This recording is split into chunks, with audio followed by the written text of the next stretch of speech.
പാലക്കാടൻ പൈതൃകത്തിന്റെ വെളിച്ചം പഴയ കൽപ്പാത്തിയിലെ ശ്രീലക്ഷ്മി നാരായണ പെരുമാൾ ക്ഷേത്രം. കേരളത്തിന്റെ നെല്ലറയായ പാലക്കാടിന്റെ മണ്ണിൽ വർഷത്തിലൊരിക്കൽ മാത്രം പ്രകമ്പനം കൊള്ളുന്ന ചില വീഥികളുണ്ട്. ഗംഗാതീരത്തെ വാരണാസിയുടെ പവിത്രതയും തമിഴ് മണ്ണിന്റെ വാസ്തുവിദ്യാശൈലിയും കർണാടക സംഗീതത്തിന്റെ ഈണങ്ങളും ഒന്നുചേരുന്ന ഒരിടം. തമിഴ് പാരമ്പര്യവും കേരളീയ സംസ്കാരവും സംഗമിക്കുന്നൊരു ഭൂമിക, അതാണ് കൽപ്പാത്തി.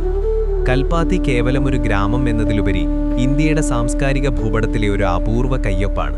കേരളത്തിലെ ആദ്യത്തെ പൈതൃക ഗ്രാമം എന്ന പദവിയുള്ള കൽപ്പാത്തിയുടെ അഗ്രഹാരങ്ങൾ നൂറ്റാണ്ടുകളായി കൈമാറ്റം ചെയ്യപ്പെട്ട തമിഴ് ബ്രാഹ്മണ ജീവിതശൈലിയുടെയും വിശിഷ കർണാടക സംഗീതത്തിന്റെ ഈണങ്ങളുടെയും കേന്ദ്രമാണ്. 600 വർഷത്തിലേറെ പഴക്കമുള്ള ഒരു സംസ്കാരത്തിന്റെ ജീവിക്കുന്ന ലേഖയാണ് ഈ പ്രദേശം. ഈ ഗ്രാമസമുച്ചയത്തിലെ ഏറ്റവും പഴക്കമേറിയതും പ്രധാനപ്പെട്ടതുമായ അഗ്രഹാരങ്ങളിലൊന്നാണ് പഴയ കൽപ്പാത്തി. ഇവിടുത്തെ ഏറ്റവും വലിയ ആകർഷണം കൽപ്പാത്തി രഥോത്സവമാണ്.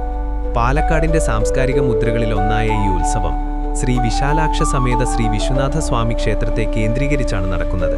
എന്നാൽ ഈ വിശ്വനാഥ ക്ഷേത്രത്തോടൊപ്പം തന്നെ പഴമയുടെ പ്രൗഢിയോടെ നിലകൊള്ളുന്ന മറ്റൊരു പ്രധാന ക്ഷേത്രമാണ് ഭക്തിയുടെയും ഐശ്വര്യത്തിന്റെയും പ്രഭ ചൊരിഞ്ഞ് നിലകൊള്ളുന്ന ശ്രീലക്ഷ്മി നാരായണ പെരുമാൾ ക്ഷേത്രം. പഴയ കൽപ്പാത്തിയിലെ ലക്ഷ്മി നാരായണ പെരുമാൾ ക്ഷേത്രം കൽപ്പാത്തിയിലെ 5 ഉപഗ്രാമങ്ങൾ ഒത്തുചേരുന്ന രഥോത്സവത്തിലെ 4 പ്രധാന ക്ഷേത്രങ്ങളിലൊന്നാണ്. ആത്മീയ ഭൗമീതത്താൽ മാത്രമല്ല, പാലക്കാടിന്റെ സാമൂഹികവും സാംസ്കാരികവുമായ ചരിത്രത്തെ വഹിക്കുന്നതിൽ സുപ്രധാന പങ്കാളിത്തം കൊണ്ടും ഈ ക്ഷേത്രം ശ്രദ്ധേയമാണ്. ദക്ഷിണേന്ത്യൻ ക്ഷേത്രാചാരങ്ങളുടെയും വാസ്തുവിദ്യകളുടെയും മനോഹരമായ സംഗമമാണ് ഈ പെരുമാൾ ക്ഷേത്രം. ക്ഷേത്രത്തിലെ മുഖ്യപ്രതിഷ്ഠ ശ്രീ ലക്ഷ്മി നാരായണ പെരുമാളാണ്.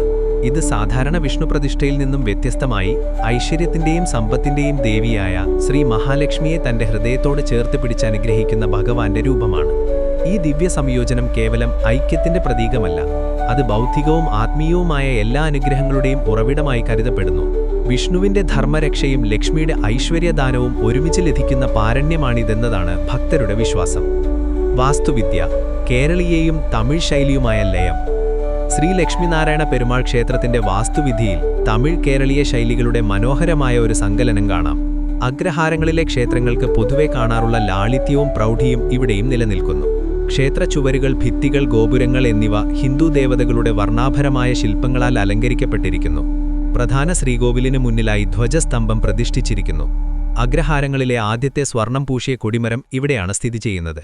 മുഖമണ്ഡപത്തിനടുത്ത് ഗരുഡ ഭഗവാന്റെ പ്രതിഷ്ഠയും ഗണപതി, മുരുകൻ, അയ്യപ്പൻ, ആഞ്ജനേയൻ തുടങ്ങിയ ഉപദേവതകളുടെയും പ്രതിഷ്ഠകളും കാണാം. തമിഴ് കേരളീയ ഹൈന്ദവ ആചാരങ്ങളുടെ സംഗമം അതിലൂടെ പ്രതിഫലിക്കുന്നു. കൽപ്പാത്തി രഥോത്സവം, ദേവരഥ സംഗമത്തിന്റെ മാഹാത്മ്യം. ശ്രീ ലക്ഷ്മിനാരായണ പെരുമാൾ ക്ഷേത്രത്തിന്റെ പ്രാധാന്യം കേരളത്തിലെ ഏറ്റവും പ്രശസ്തമായ ഉത്സവങ്ങളിൽ ഒന്നായ കൽപ്പാത്തി രഥോത്സവവുമായി അഭേദ്യമായി ബന്ധപ്പെട്ടിരിക്കുന്നു. രഥോത്സവത്തിന്റെ കേന്ദ്രം ശ്രീ വിശാലാക്ഷ സമേത ശ്രീ വിശ്വനാഥ സ്വാമി ക്ഷേത്രമാണെങ്കിലും പഴയ കൽപ്പാത്തിയിലെ ഈ പെരുമാൾ ക്ഷേത്രം മഹാമേളയിലെ ഒരു പ്രധാന പങ്കാളിയാണ്. രഥോത്സവത്തിന്റെ അവസാന 3 ദിവസങ്ങളിലാണ് ഈ ക്ഷേത്രത്തിന്റെ പ്രാധാന്യം ഉച്ചസ്ഥായിയിലെത്തുന്നത്. പഴയ കൽപ്പാത്തി, ന്യൂ കൽപ്പാത്തി, ചാത്തപ്പുരം, മന്തക്കര എന്നീ 4 അഗ്രഹാരങ്ങളിലെ ക്ഷേത്രങ്ങളിൽ നിന്നുള്ള 4 തേരുകൾ ഒത്തുചേരുന്ന ദേവരഥ സംഗമം ഈ ഉത്സവത്തിന്റെ മുഖ്യ ആകർഷണമാണ്. ലക്ഷ്മിനാരായണ പെരുമാൾ ക്ഷേത്രത്തിന്റെ തേർ ഭഗവാൻ കൃഷ്ണന്റെ പ്രതിഷ്ഠ വഹിച്ചുകൊണ്ട് വിശ്വനാഥ സ്വാമി ക്ഷേത്രത്തിലെ ശിവന്റെയും മറ്റു ഉപദേവതകളുടെയും തേരുകളോടൊപ്പം ഗ്രാമവീഥികളിലൂടെ സഞ്ചരിക്കുന്നു. ആയിരക്കണക്കിന് ഭക്തർ ചേർന്ന് വലിക്കുന്ന ഈ തേരുകൾ സാമൂഹിക ഐക്യത്തിന്റെയും ഭക്തിയുടെയും പ്രതീകമാണ്. ഭക്തർ വിശ്വസിക്കുന്നത് തേരുവലി പാപക്കറകൾ കഴുകിക്കളയുകയും അടുത്ത തലമുറയ്ക്ക് അനുഗ്രഹം ലഭിക്കുകയും ചെയ്യുമെന്നാണ്. ആചാരങ്ങളുടെ ആഴം. ലക്ഷ്മിനാരായണ പെരുമാൾ ക്ഷേത്രത്തിലെ പ്രധാന ആചാരങ്ങൾ പ്രതിഷ്ഠാദിനവും ഗോപൂജയുമാണ്. ഏപ്രിൽ മാസത്തിലാണ് സാധാരണയായി പ്രതിഷ്ഠാദിനം ആഘോഷിക്കുന്നത്. ഈ ദിവസം പൂജകളും ഹോമങ്ങളും ഭക്തർക്ക് ഭഗവാന്റെ പൂർണ്ണ അനുഗ്രഹം ലഭിക്കാനുള്ള ഒരു ആത്മീയ ദിനമാണ്. ഗോപൂജ അഥവാ പശുവിനെ ആരാധിക്കുന്ന ആചാരം ക്ഷേത്രത്തിലെ പ്രത്യേക വഴിപാടാണ്. പശുവിനെ ആരാധിക്കുന്നത് സർവ്വദേവതകളെയും ഒരുമിച്ച് ആരാധിക്കുന്നതിന് തുല്യമാണെന്ന വിശ്വാസം ഭക്തരിൽ ശക്തമാണ്. കൽപ്പാത്തി അഗ്രഹാരത്തിന്റെ സാംസ്കാരിക പശ്ചാത്തലം. കേരളത്തിലെ ആദ്യത്തെ പൈതൃക ഗ്രാമം എന്ന ഖ്യാതിയുള്ള കൽപ്പാത്തി കഴിഞ്ഞ 600 വർഷമായി തമിഴ് ബ്രാഹ്മണ പാരമ്പര്യവും ആചാരങ്ങളും അതേപടി നിലനിർത്തി വരുന്നു.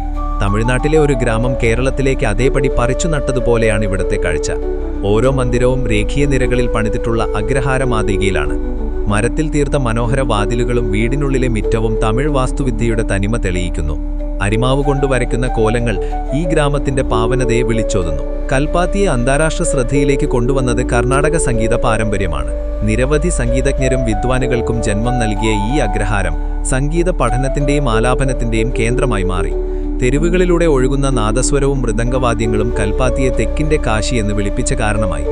രഥോത്സവം ന്യൂ കൽപ്പാത്തി, പഴയ കൽപ്പാത്തി, ചാത്തപ്പുരം, മന്തക്കര എന്നീ 4 ഗ്രാമങ്ങളിലെ ക്ഷേത്രങ്ങളിലെ തേരുകളെ ഒന്നിച്ചുകൂട്ടി പാരമ്പര്യത്തിന്റെ ഐക്യം ഉറപ്പാക്കുന്നു. ആചാരങ്ങളും ചടങ്ങുകളും ഇന്നും നൂറ്റാണ്ടുകൾക്ക് മുൻപത്തെ പോലെ തന്നെയാണ് തുടരുന്നത്. കാശിയിൽ നിന്ന് തമിഴ് ബ്രാഹ്മണർ കൊണ്ടുവന്ന വിശ്വനാഥസ്വാമി സങ്കല്പം രഥോത്സവം വഴി ദക്ഷിണകാശിയായി ഉറപ്പിക്കുന്നു. ഭക്തിയുടെയും പൈതൃകത്തിന്റെയും സംഗമഭൂമി. പഴയ കൽപ്പാത്തിയിലെ ശ്രീലക്ഷ്മി നാരായണ പെരുമാൾ ക്ഷേത്രം പാലക്കാടിന്റെ പൈതൃക ദ്രാവിഡ ആചാരങ്ങളുടെ ഒരു സജീവ സ്മാരകമാണ്. ലക്ഷ്മി നാരായണ സങ്കല്പത്തിൽ ആധാരമിട്ട ഈ ക്ഷേത്രം ഭക്തർക്ക് ആത്മീയ ധൈര്യവും ഐശ്വര്യ അനുഗ്രഹവും നൽകുന്നു. കർണാടക സംഗീതത്തിന്റെ മധുരം കലർന്ന ഈ പുണ്യഭൂമി ഓരോ സഞ്ചാരിയെയും കാലത്തിന്റെ ഭക്തിനിർഭരമായ ഒരു ഏടിലേക്ക് ക്ഷണിക്കുന്നു. പഴയ കൽപ്പാത്തിയുടെ തെരുവുകളിലൂടെ നടക്കുമ്പോൾ കേൾക്കാൻ കഴിയുന്നത് തലമുറകളായി കൈമാറിയ ആചാരങ്ങളുടെയും സംഗീതത്തിന്റെയും ഭക്തിയുടെയും അനശ്വര ഈണങ്ങളാണ്.